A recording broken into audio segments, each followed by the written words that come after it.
Good morning, good afternoon, wherever you are. My name is Ivory, and you are tuned in to the Embracing Neurodiversity podcast, where I share my personal journey of embracing and enhancing the experience of my amazing son who is on the spectrum. Through this journey, I've discovered a lot about myself and continue to grow every day.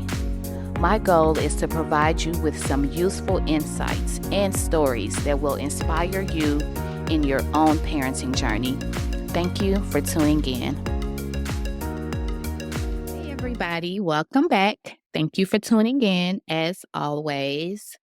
As a part of my Transformative Parenting Playbook series, I wanted to dive in and talk about the 5 ways to educate yourself on your child. Now, if you recall, I broke down a lot of the terms in the world of neurodiversity maybe 2 months ago, a few podcasts back, and I'll link it below.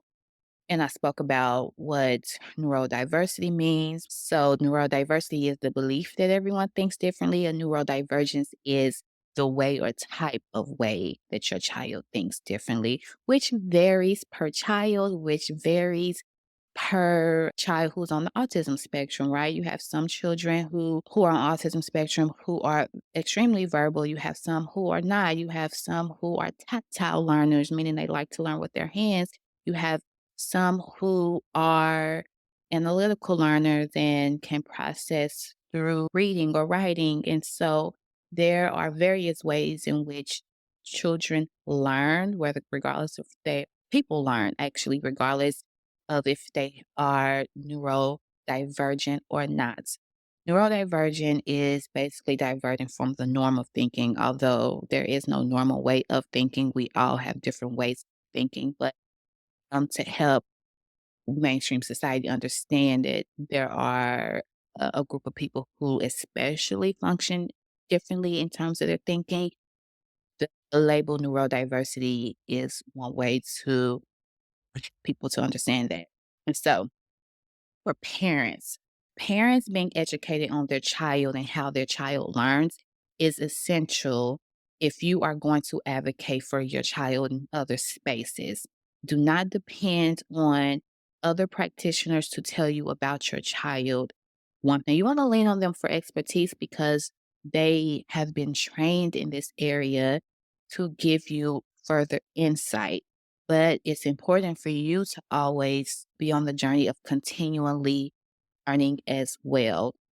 Because also practitioners learn from a big picture, kind of general space.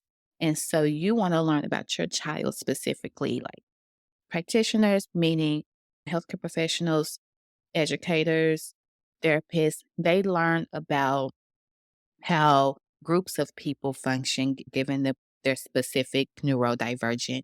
But as a parent, you want to learn specifically about your child because, again, every child is different. And when you educate yourself about your child, you are able to enter those spaces to ask critical questions and to provide insight because you'll learn very quickly that they're going to ask you a lot of questions as well because you are the expert on your child more than anybody. So, here are 5 ways that you can learn about your child's neurodivergent. Number 1, it sounds very obvious, but it's more uncommon than we think. You want to be able to read as many books and literature as possible. I'm grateful because I like to read. And so I've always taken the information through literature and books. And so I have a bunch of like books about diversity behind me and just how people learn in general. I've always been intrigued by that. But reading is the base level, right? And so if you're not someone who can sit down and read, like audiobooks, are important. Take in that information, right? I'll drop a link below of some books that have helped me. I like to read about people's stories who are on the autism spectrum themselves, like adults who have written about their experience. Those are the books that I enjoy the most. And so I'll link a few below, but reading is going to be essential. Attending workshops and training sessions, like this is you can do that virtually or you can do that in person. I recommend both. In person helps with networking, which we'll talk about in a minute.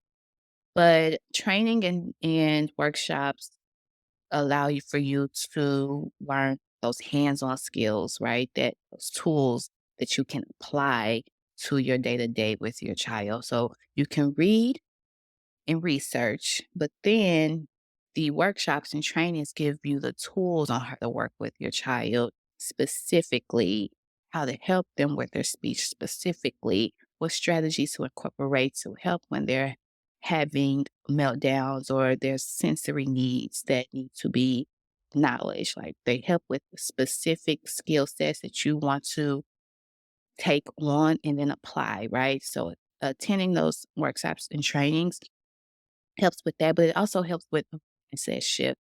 This is a lot of what my platform is about, is to help parents with number one, prioritizing themselves and taking care of themselves. Because if you don't take care of yourself, you cannot take care of your child. Also, my platform is about helping parents shift their mindset to believe that their child is worthy of a nurturing environment. They themselves as parents are worthy of um, a peaceful environment. And so attending trainings and workshops helps with also mindset shift as well, in terms of like unpacking some preconceived notions and being able to shift your perspective to embrace your child exactly as they are. So there are plenty of free ones. There's some that cost. I can drop some links below of some that are virtual. Join a local or online support group for other parents who have neurodivergent children. It's so important to surround yourself with people who have similar experiences as you so that you don't feel like you're going crazy and that you are alone in this process. It's so, to me, the most powerful feeling in the world is a feeling of like, that happened to me too, or I feel the same way, or okay, I'm not alone. Like it helps you to feel seen, it helps you to feel human, it helps you to feel less guilty. And so support groups online and in person help with that. I highly recommend if you have something locally to engage in that because while online is essential, especially if you are a homebody or introvert, being in person with people is just it's nothing more impactful and powerful than that. To be able to hear and see someone talk about their experience and you relate to it, and for you to be able to do the same thing in the exchange of energy.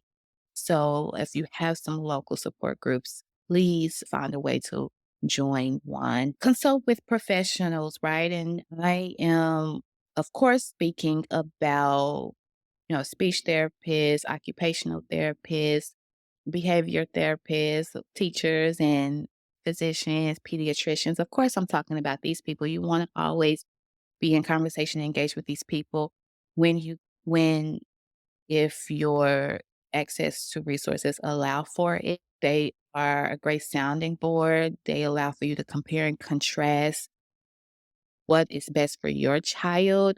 But I'm also, when I speak about consulting with professionals, I'm also speaking about people that can help you as a parent to regulate, care for yourself, and unpack your own stress, and grief, and trauma from the experience of parenting in general, but specifically parenting children who are neurodiverse.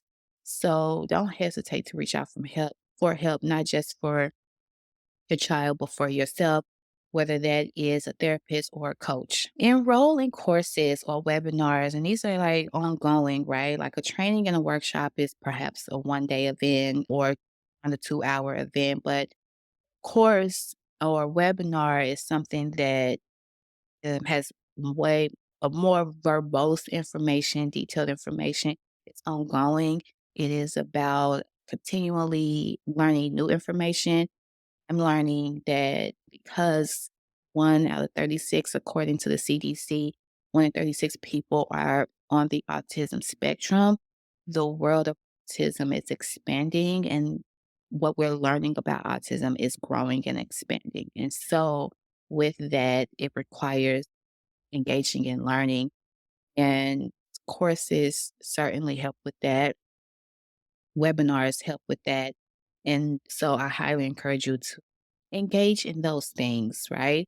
And so prioritize educating yourself. I think that as human beings, like educating yourself and it's one of the most important things we can do to stay aware and knowledgeable in a myriad of ways, but specifically when it comes to our children, it's important. And so hopefully these tactics are helpful for you. Until next time, take care.